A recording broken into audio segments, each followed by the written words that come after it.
Hello everyone, thanks for joining my channel today. This is Black Royalty speaking. So Christians like to say that Jesus Christ gave himself, he sacrificed himself for our sins, so we're indebted to him and all that. I do not agree, and I'm going to give you 10 reasons why that is. So this talk is going to be split into two. The first part will center around the 10 reasons why I do not agree that what Jesus Christ did was a sacrifice. And then the second part will give you examples of human acts that human beings have done, which I agree and can term or label as a sacrifice. So let's get started. What do we define as a sacrifice? If you look at the Cambridge Dictionary, it says a sacrifice means to give up something that is valuable to you in order to help another person. And I may add to that it is held in high esteem because it is a virtue that transcends the carnal. The very fact that a sentient being will knowingly place itself in sometimes mortal, irreversible harm or disadvantage for the benefit of another. Examples she's had to sacrifice a lot for that relationship. He's the world's best tennis player, but he sacrificed everything else in his life for it. He has sacrificed his personal life for the sake of celebrity. Many women sacrifice their own ambitions to put their family first. It is the only bit of free time I get in the week. I'm not prepared to sacrifice it. These are examples of, sacrifice. All right, characteristics of a sacrifice. The first one is not everyone can do it because it is difficult. It is difficult, it is challenging. Matthew 20:22 quote. So what happened was that the disciples were arguing who would sit on the left side of Jesus Christ or the right side when the kingdom comes. They are jostling for position. And when they went to ask Jesus Christ who would sit, on what part, Jesus Christ now said, "You do not know what you are asking. Can you drink the cup I am going to drink?" "We can," the brothers answered. "You will indeed drink my cup," Jesus said, "but to sit at my right or my left is not mine to grant." End quote. So basically, Jesus Christ said that they will drink his cup, more or less go through the same torment he was about to go through, which is a few of the disciples, I think one or two, were sacrificed on the cross. Some were stoned, beaten, beheaded, all sorts. So they endured the same physical torment that Jesus had to endure. Yeah, so number one is not everyone can do it because it's difficult / challenging, and the sacrifice of Jesus does not meet that mark. Number two, the one giving the sacrifice has no knowledge or assurance of any positive outcome for themselves. And they're not even sure if history will record it for them to get any accolade or glory from it. They don't know. But if you look at Mark 8:31, Mark 9:31, Matthew 16:21, let's read Matthew 16:21, quote.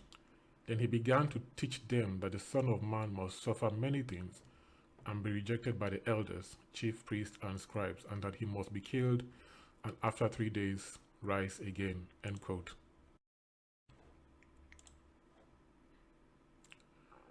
A sacrifice should be selfless, not selfish.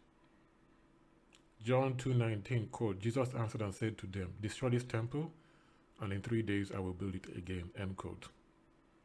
So it doesn't meet number two characteristic of a sacrifice or criteria, which is that the one giving the sacrifice has no knowledge or assurance of any positive outcome for themselves.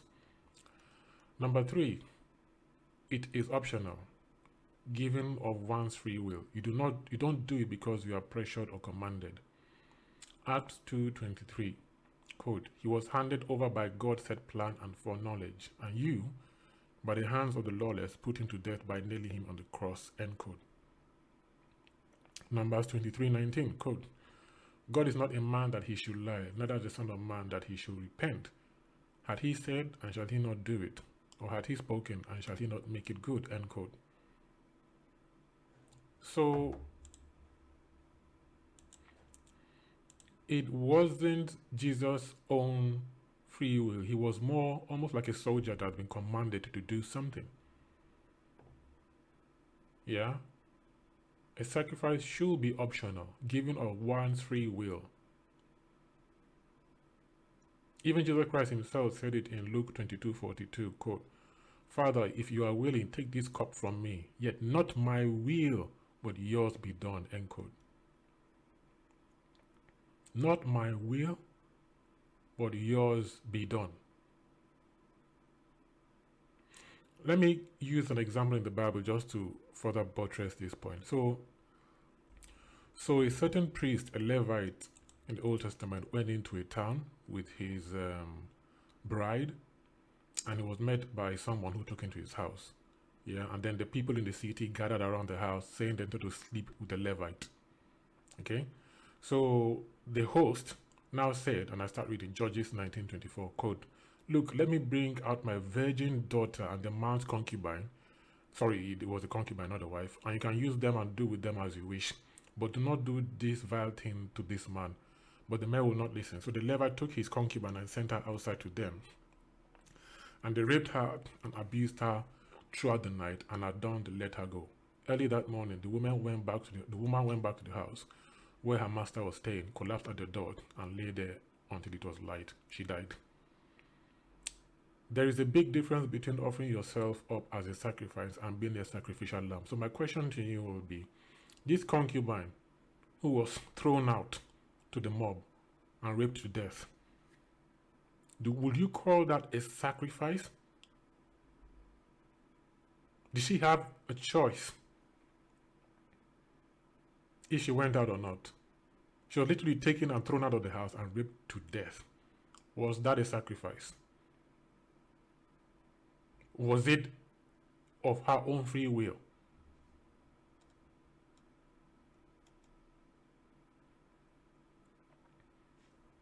John 18:11, quote, Then Jesus said unto Peter, Put up thy sword into the sheath. The cup which my Father had given me, shall I not drink it? End quote. So soldiers, just to give a bit of context, soldiers came to arrest Jesus Christ in the garden, and Peter took out a sword and attacked one of them, and Jesus Christ said, No, don't do it. I must drink the cup that the Father has given me. Jesus Christ had no free will.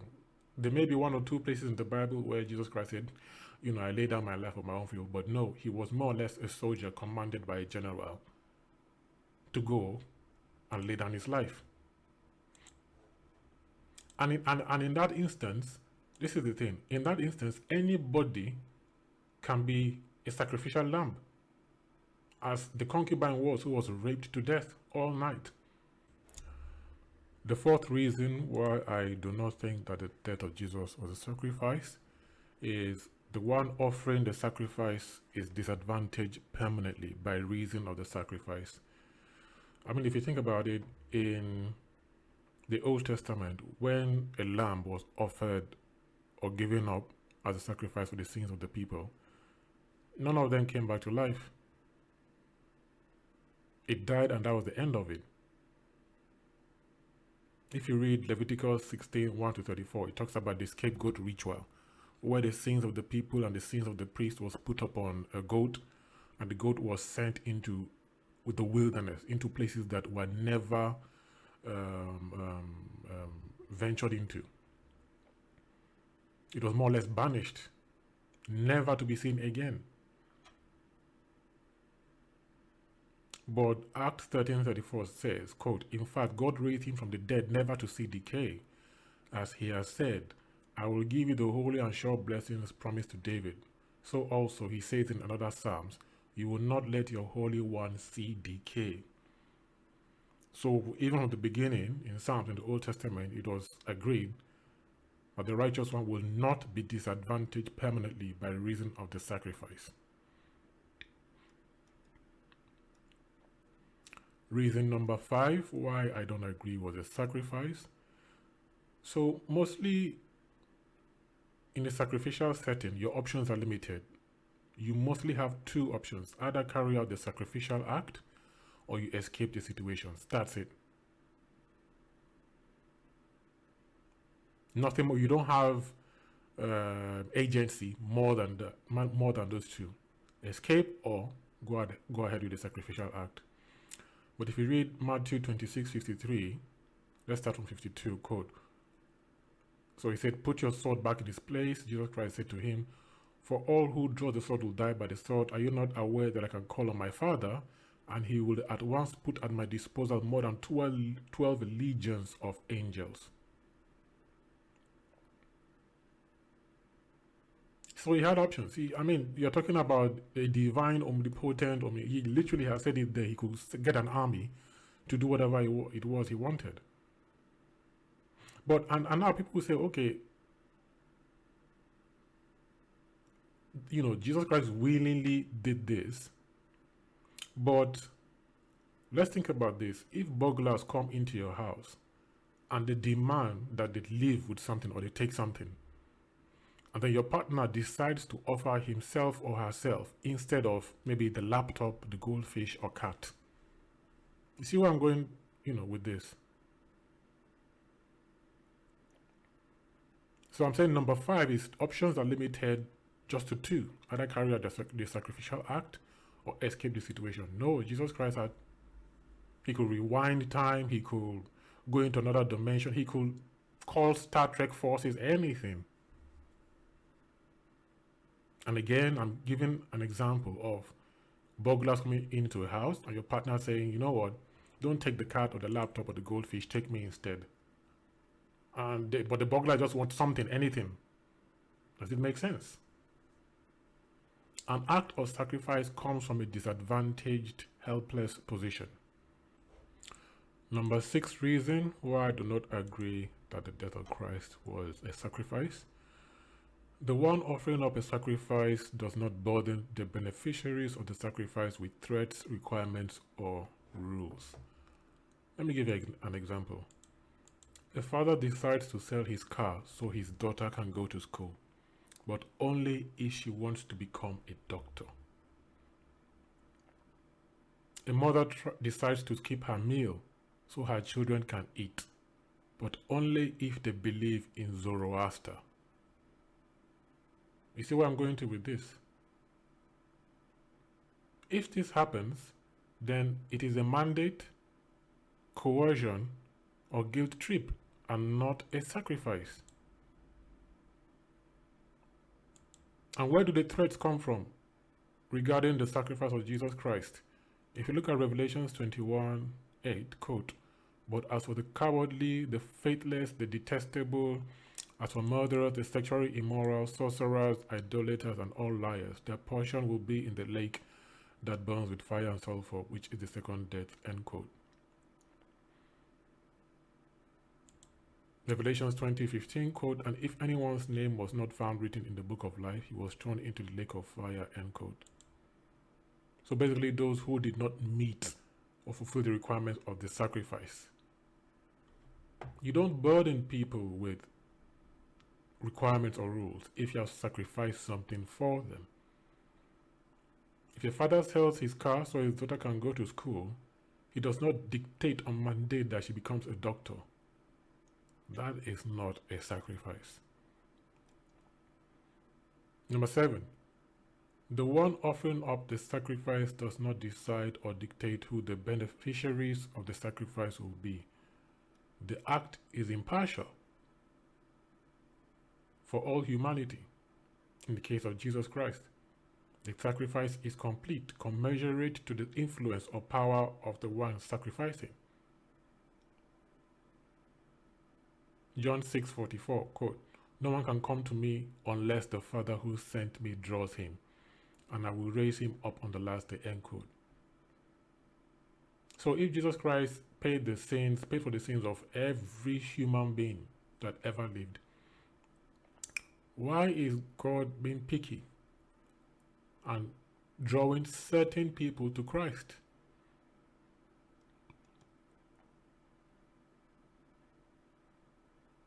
Ephesians, and I think these discrepancies will become more glaring in part 2 when I start giving you examples of sacrifices that human beings have done.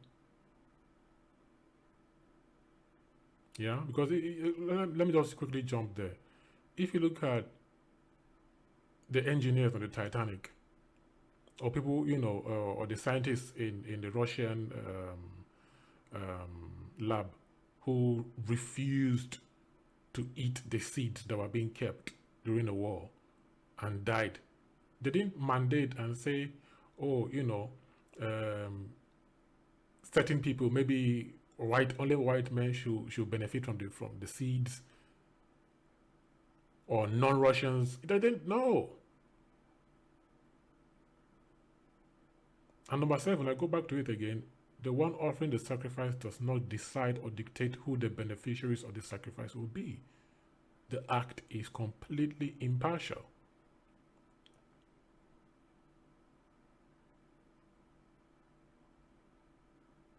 Hebrews 10:12, quote, "But when Christ had offered for all time a single sacrifice for sins, he sat down at the right hand of God, because by a single offering he has made perfect for all time those who are being sanctified," end quote.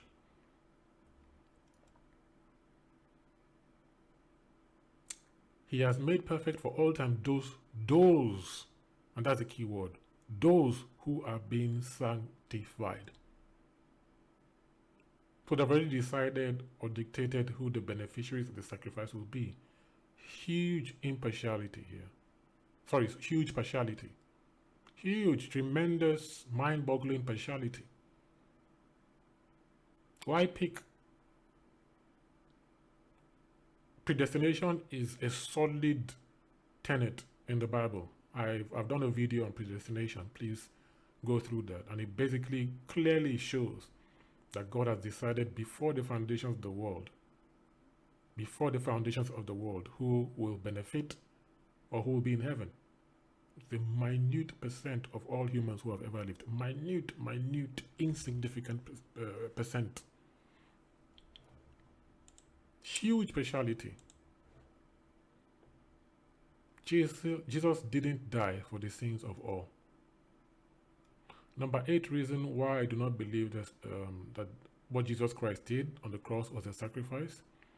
It simply does not match the definition of a sacrifice. Let's go back to Cambridge Dictionary. A sacrifice is to give up something that is valuable to you in order to help another person. Let me ask you, my dear listener, is £10 valuable to Jeff Bezos? Let me juxtapose that and bring it into what we're discussing. Is a mortal body valuable to an omnipotent, immortal being? What actually did Jesus give up that is valuable?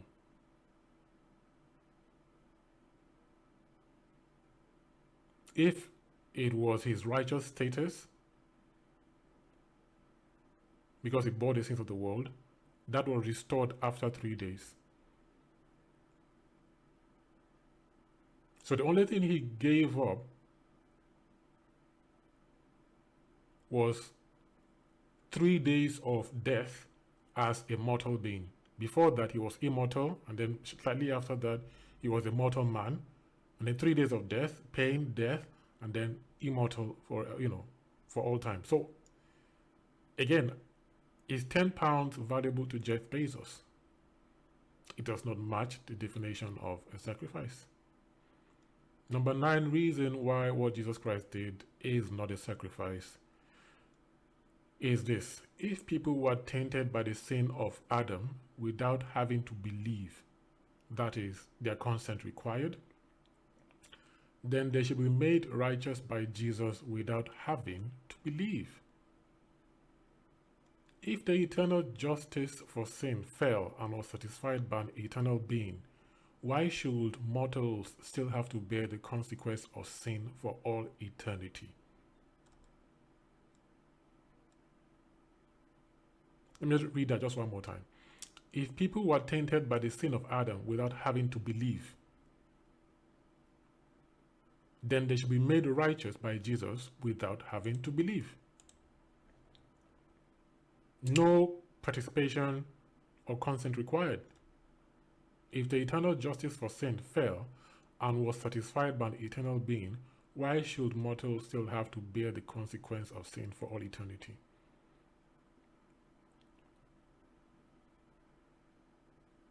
Isaiah 53:11, quote, "After the anguish of his soul, he will see the light of life and be satisfied. By his knowledge, my righteous servant will justify many. He will bear their iniquities."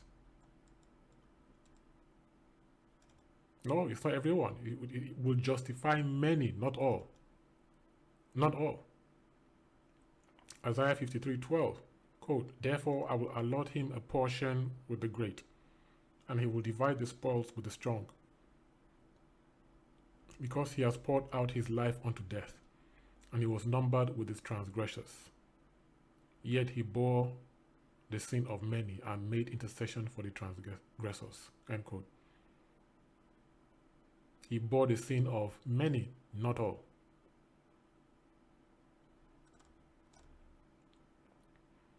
So Adam came, the entire human race went under the blanket of sin.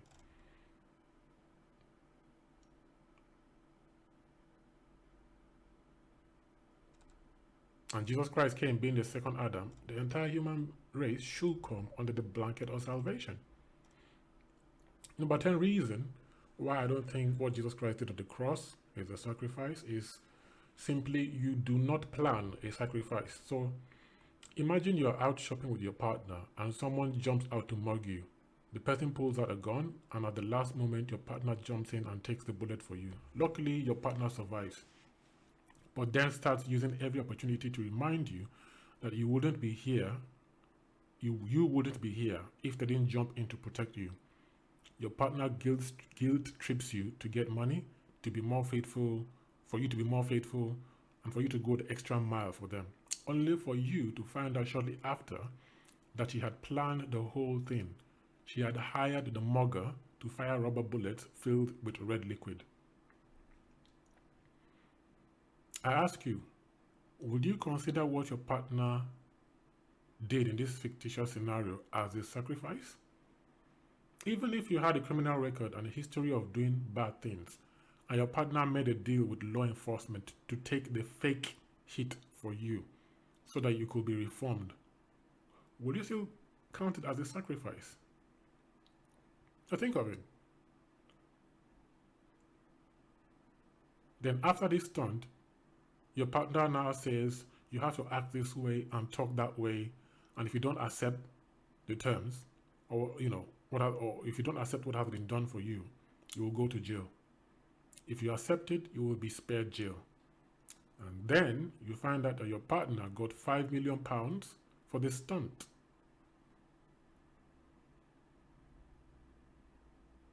Sounds more like a setup than a sacrifice.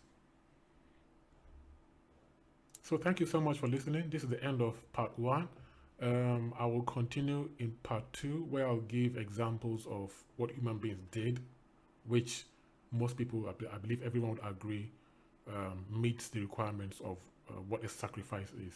Thank you so much for listening.